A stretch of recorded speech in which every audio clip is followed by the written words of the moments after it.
Here's really quickly here on Live Now from Fox as we continue now to take you out to Los Angeles. A police chase underway. Our Fox 11 team on the scene, as you can see, going upwards of 70 miles an hour. They are reporting that a police chase of a DUI suspect. Viewer discretion is advised right now. They are swerving through the lanes over onto the shoulder. Very dangerous situation. Let's just listen in to their reporting from Southern California. Moving over to the #1 lane, doing anything that they can to stay out of handcuffs. We've covered these time and time again, and these can go on for hours. Just given how much gas they have, that's another issue. We've seen them run out of gas, again, picking up those speeds to the 70+ mile per hour range. Northbound 5, Downey Norwalk, a possible DUI suspects. We're so tight right now, it's hard to get a look at what's going on behind the driver as we're zooming out to see where those black and whites are. If it gets too dangerous, if you've seen these pursuits, which I'm sure you have, what authorities will do, they'll choose to go into the follow mode. Because it just gets too dangerous, so they want to back off and let the suspect hopefully cool off behind the wheel too, so as not to put the public in any greater danger. So we're on the far right lane now. Speeds have tapered off just a little bit. 60 miles per hour, picking up. And it looks like just they're going to go as fast as they possibly can, as long as traffic will allow it. And all of these innocent drivers probably not knowing that a pursuit driver is coming up behind them. 75 miles per hour right now, East Lawson Avenue, northbound 5 and Southgate. All right, let's bring up the video of the attempted pit maneuver as we're seeing speeds now well into the 80s. This is that moment in time when the suspect was going just slow enough. CHP conducted a very successful pit maneuver, successful in that that's exactly what the car is supposed to do, is spin around, but that driver was able to keep going. So there's another look at that pit maneuver. That can only happen if speeds are below the 35 mile per hour threshold. So as you saw, it was about 22 miles per hour when that happened. Right now, that's just not tenable given speeds. The live picture is a smaller box, speeds well above 60 miles per hour. So you talk about if you can't do a pit, what can you do? Of course, there are spike strips. You've probably seen that deployed before. And when that happens, that also requires certain traffic conditions, because if you throw out those spike strips, then you have the chance of impacting other innocent drivers. So a lot of times the traffic has to be extremely light. We see that usually late at night that they'll deploy the spike strips. But when traffic is as heavy as it is on a Thursday afternoon at just after 3:30, spike strips would not be an option right now. So pit is likely not going to happen again. Spike strips, no. What they'll do is they'll just get as many units on the ground up ahead, they strategize, and then also behind to follow this pursuit suspect. All right, if you're just joining us, this is Marla Tejas in the Fox 11 newsroom. This is northbound 5 in Southgate. This pursuit is of this silver 4-door Mercedes sedan.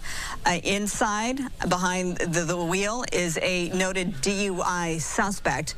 This started some time ago because this started many miles away in San Bernardino County. So we've gone from San Bernardino County to LA County, traversed a whole lot of miles. And as far as I know at this point, and those in the newsroom, you can correct me if I'm wrong, if there's been any damage to any other vehicles, it doesn't seem to be the case, which is good.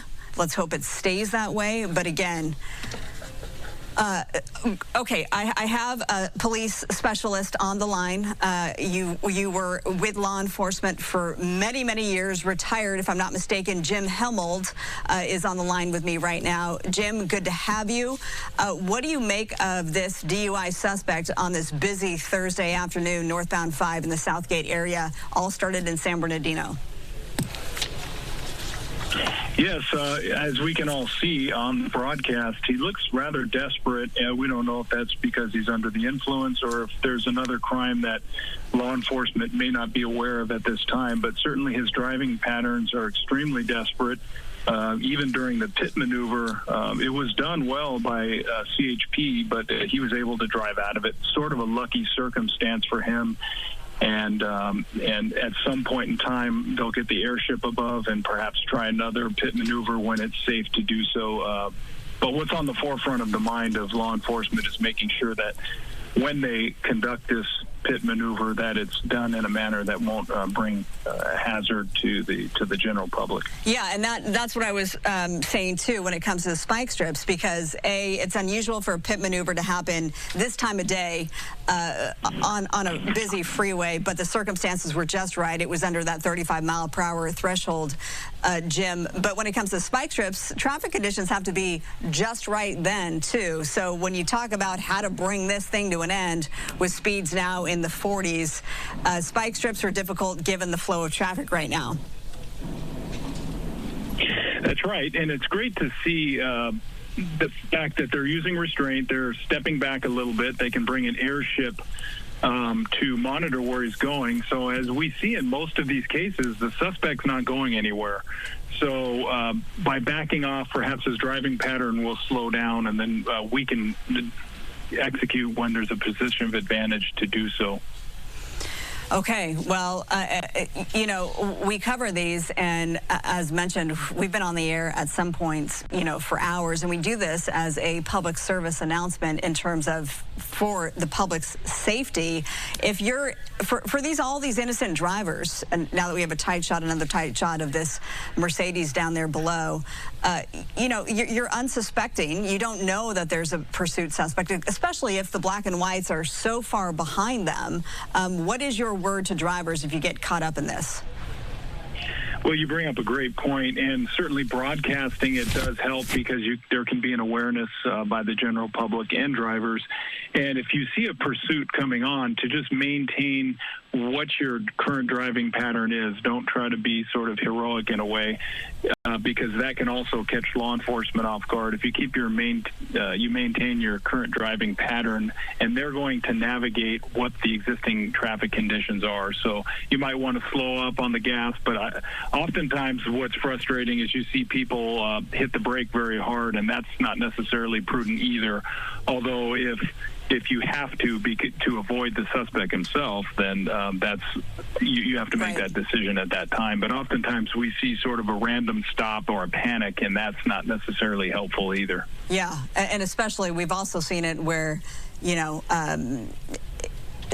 these unsuspecting drivers who then, you know, become suspecting in that they are aware of the pursued suspect, then they try to sort of help law enforcement and be the hero. You don't want to do that either, because that could end in a very wrong situation.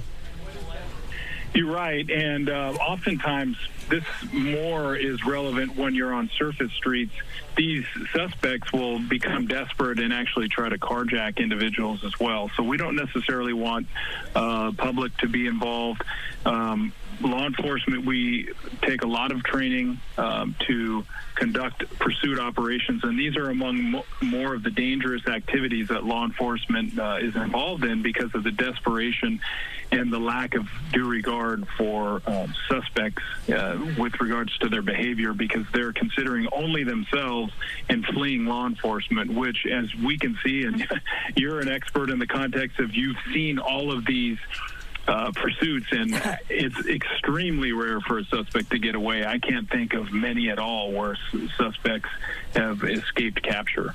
Yeah, I mean, unfortunately, on our air, we've seen a lot of getaways, if you will, Jim, and I'm not going to give away those sort of tips that I've learned from covering those. Let's remind our viewers who we are. This is Marla Tejas in the Fox 11 newsroom. I'm talking to retired LASD Jim Helmold. He's on the line. You've covered a lot of these pursuits. For folks who may be just jumping on right now, it's 3:40 on this Thursday afternoon. This pursuit that's underway, this is a DUI suspect, northbound 5, now in Boyle Heights. So we're getting close to downtown LA. It's, of course, approaching a holiday weekend, Jim, that should be noted, and traffic. A lot of people are going to head out for Labor Day weekend, so this might be, Thursdays the new Fridays in a lot of cases, so there could be even more traffic as you're getting into downtown LA.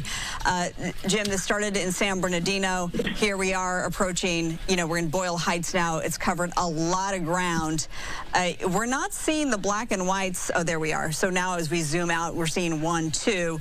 The strategy of these for CHP at this point is they do try to get ahead of the suspect too, not just behind. Well, normally speaking, we have a duty to warn the public, so the strategy is to put on lights and siren, obviously, to warn the public of the desperate driving and also to have people move off to the right when they can do so safely. But for the most part, the pursuit position would be in the rear because you do not want to have a situation where if there's weapons involved where you have a crossfire situation, you see the door opening, so not certain why this suspect is acting in the manner that he is, but his behaviors are certainly of concern with his disregard for the public's safety and some strange, what I would call erratic behavior. But Highway Patrol, the other factor is watch commanders receive information that they'll relay to the responding officers, and oftentimes we don't have that firsthand information, so we're at a little bit of a disadvantage, but we can see that they're backing off, and it appears to be to try to get him to attempt to stop fleeing from law enforcement. And then at some point in time, when it's a proper advantage to do it, my sense is that you'll see the opportunity for another pit maneuver. Let me just make it clear. The big picture is video from earlier, so don't be confused if you're looking at the extreme nav technology. This is back when they were in the county of Orange, because you're seeing northeast Anaheim on the 91. So again, this suspect has covered a lot of ground. In fact, it came down the 215 to the 91, now northbound 5. That is the smaller screen on your TV right now. So live full, so we're going to bring it live, and there we go. So now we're on the 60 westbound. You can see through a little getting a lot of traffic there. There was a tight shot, and it looked more erratic behavior, Jim, of this suspect. And now it looks like we're in one of those situations where not a lot of room to go with so many other drivers on this Thursday afternoon.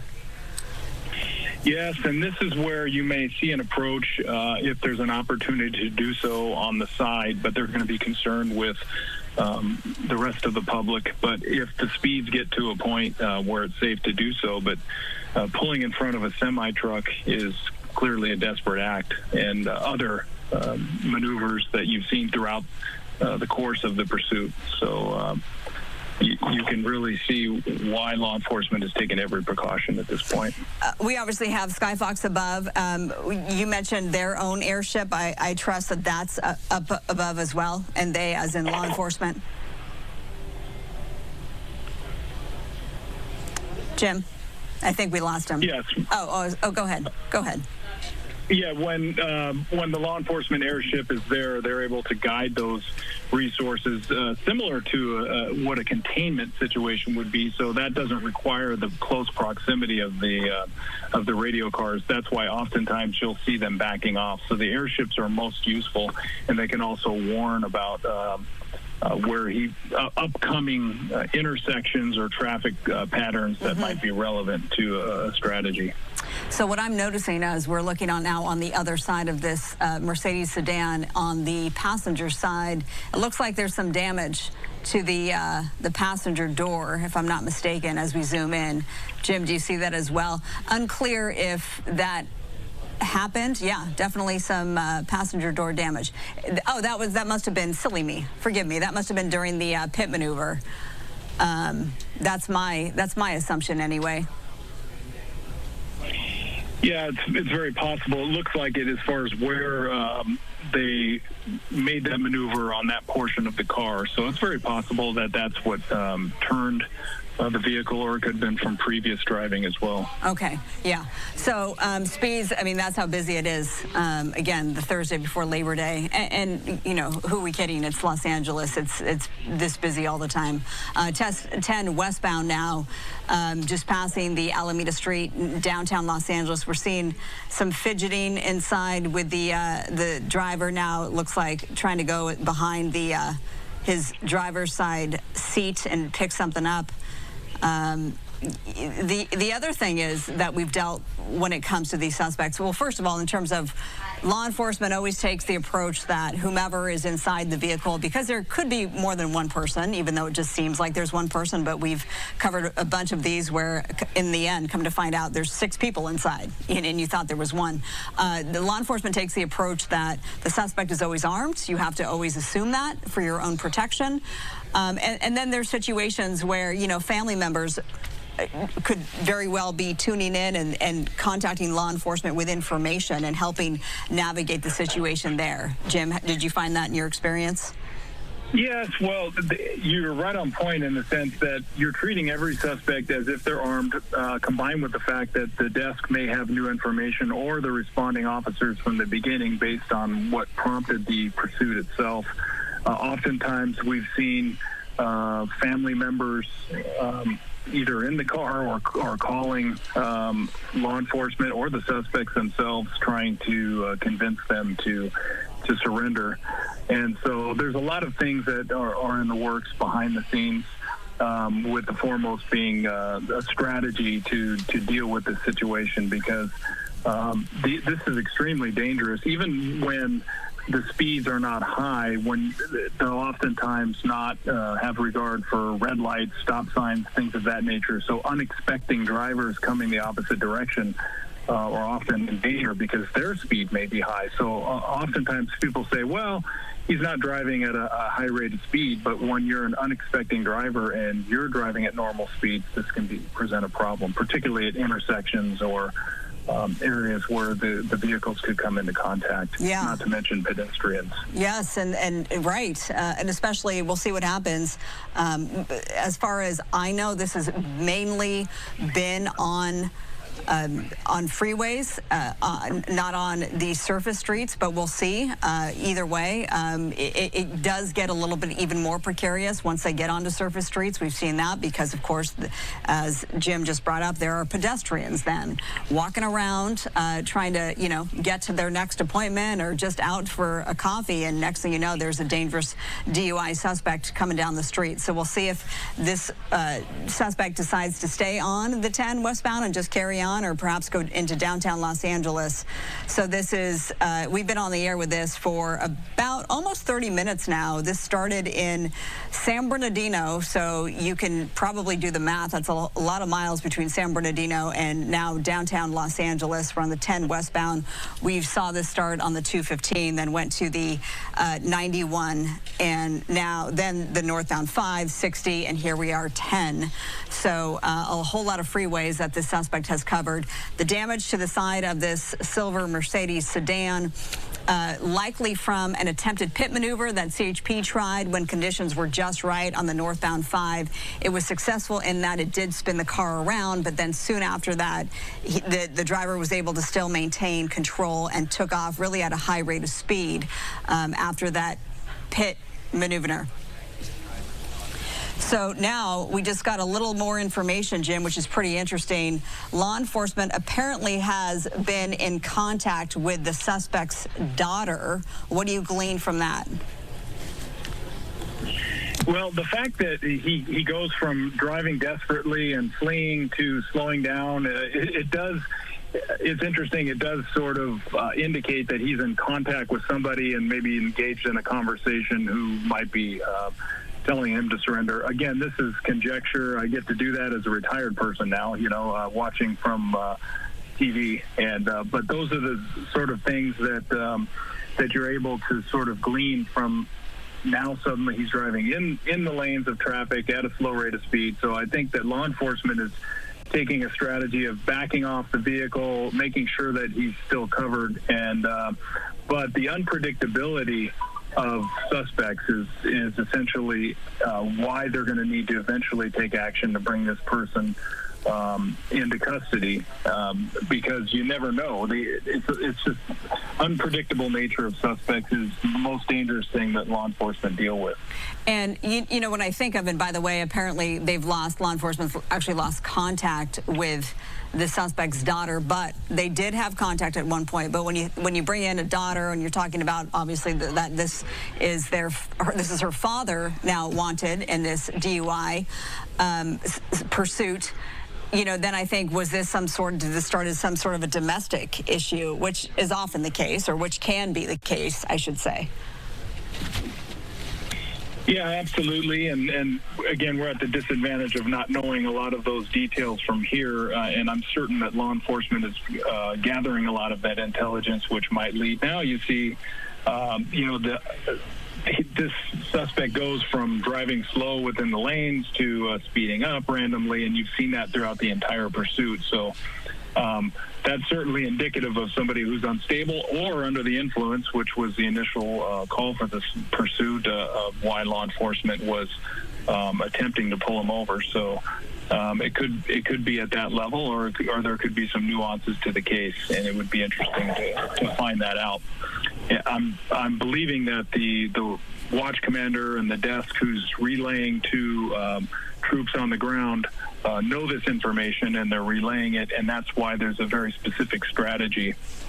And it's being well handled, because all of it, these types of decisions are due to the fact that that law enforcement is looking out for public safety. Now, if you had a more desperate suspect, or if he was driving with blatant disregard and burning red lights and driving on the side shoulders of road, there might be a reason for more immediate action. But it seems to be indicative of they either have a dialogue with the individual, or somebody does, maybe a family member, and they're looking to convince him to surrender. And if his driving becomes more desperate, it would seem that they might engage and do another pit maneuver when safe to do so. As retired law enforcement, if you're in this position, does CHP, does law enforcement, you're getting sort of a tight shot of the man's face. He's wiping his face off a couple of times there. Do you prefer, is it better for public safety that they choose to remain on a freeway like the 10 on a busy Thursday afternoon, or is it better if they go to the surface streets, or is it just the lesser of two evils? Is there? You know, all pursuit driving, and I know you know this, is extremely dangerous because of the desperation and the unpredictability of a suspect's behavior. But right now, if as long as he's staying in these lanes and not going from lane to lane or on the side shoulder, then it seems like it would buy more time for a peaceful resolve. But the area of concern about a freeway is the speed of travel. Because it makes it very difficult to do a pit maneuver. Again, the suspect's not going anywhere, so a lot of these suspects, they're not really thinking, because they're not going to be able to escape, because you have all the resources and coordination on the radio and the airship to direct where the suspect is. But I would say between surface streets can be quite dangerous because of pedestrians and cross traffic and things of that nature. We're taking Arlington Avenue here, it looks like. Let's see what happens. This is just one of those on and off as we're over with this live picture from SkyFOX. That's not the vehicle. That is the vehicle? Okay. I don't know why it looked different from this vantage point. Pardon me. And I apologize to the viewers there. It just took me off guard for a second. Okay, so we do have, we're maintaining, he is maintaining, and I could say the suspect is a he. There's a man behind the wheel. 10 westbound. And Jefferson Park there off to the right and left. So, again, for people who may be just jumping on the air with us, this is a CHP chasing a DUI suspect, tinted windows of this silver Mercedes sedan. As far as we know, there is just the driver inside. There could be more. This started in San Bernardino. Now we are in Los Angeles. And we do know that, and this happened earlier, this was a pit maneuver that was attempted by CHP, and they did a great job in that it spun the vehicle around, but the Mercedes has a lot of power, and it just kept on going, and so he was able to take off and evade authorities there. And now, that was about 30 minutes ago, so the pursuit continues on. The smaller box is the live picture, as we're just showing you that pit from earlier. And now we are getting off the freeway. I just asked retired LASD Jim Helmold is on the line with me, whether or not it's best to stay on surface streets or on the freeway in terms of public safety. And regardless of the answer, I mean, the pursuit driving is very dangerous no matter what. That was the answer. We're now on Crenshaw Boulevard and West 23rd Street in Mid-City. We know that this can get very congested, Jim, and we're picking up speeds. What do you make of this now, given all the risk to all the pedestrians, and we're seeing that unfold live on the air? Yeah, and that's the part that brings great concern, because now you have pedestrians, cross traffic, and other hazards. So as soon as there might be an opportunity, you may see another pit maneuver attempt. But again, certainly not where there's pedestrians walking around in areas for cross traffic. And he also demonstrated a desperation level to try to drive out of those pit maneuvers. So he certainly, it appears he may have some experience in driving, and you know, this might be of concern also. But well, this is interesting. We're coming to a stop. We're coming to a stop, and now we're making, and I don't mean to cut you off, but just want to bring everyone's attention to this is different behavior, driving very slowly here, under 10 miles per hour. Now we're in a parking lot. We've seen this before, and this is very dangerous because tight spaces. Now looks like we're pulling over. Are we going to have a surrender? That could very well, yeah, it looks like it. Here we go. So found a parking lot. He's just kind of waving them off. Sort of nonchalantly, he throws his keys, it looks like, perhaps on the ground. Usually they ask you to turn around and put your hands up. There's obviously some words being exchanged. Law enforcement, guns drawn, hands up. We've seen this unfold before. Jim, they'll ask him to turn around, usually walk backward, and then they'll soon enough be in handcuffs, and then they'll go ahead and check the vehicle. So let's watch this unfold. He is doing as he is being told, which is always good because we've seen these situations where it's just been, there's been a lot of resistance, and we're not seeing that other than the actual pursuit itself across San Bernardino, Orange, and LA counties.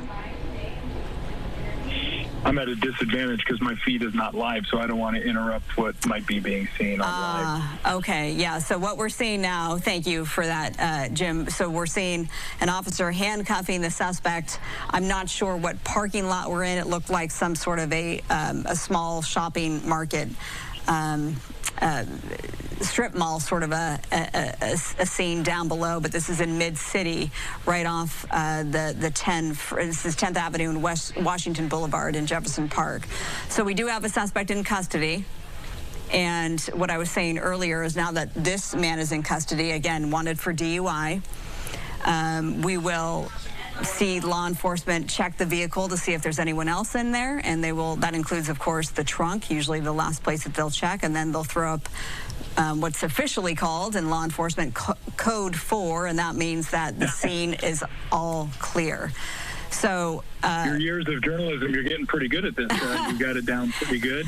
And yeah, oftentimes a lot of those cursory checks, and normally when there's pursuits, it involves violent suspects. So you want to make sure that there's not anybody else also in the vehicle. We have had circumstances where that has occurred, and it's resulted in unexpected acts of violence at the culmination of a pursuit. So that's oftentimes the most dangerous point. But okay. I do have a sense that they were able to either convince him to talk, or a family member was. Yeah, and I don't mean to interrupt. We're going to wrap things up to get to TMZ at the top of the hour. So this pursuit has come to a peaceful end. Jim Helmold, retired LASD, we thank you so much for joining the coverage today. We'll have the very latest on Fox 11 Plus at 5 o'clock. You can find me there. We'll update you on this pursuit. Here's TMZ. All right, Andrew Kraft here now on Live Now from Fox. You were watching our sister station there in Los Angeles, Fox 11, as they guided you through that police pursuit of the DUI suspect there. From what we were told, it started all the way there in San Bernardino, got to downtown Los Angeles. That driver in that silver Mercedes-Benz pulling into that parking lot, surrendering peacefully to law enforcement there. So somewhat of an anticlimactic end to that police pursuit. Of course, if you're familiar with Live Now, we cover so many of these police pursuits. Almost 99% of them happen to be in Southern California there.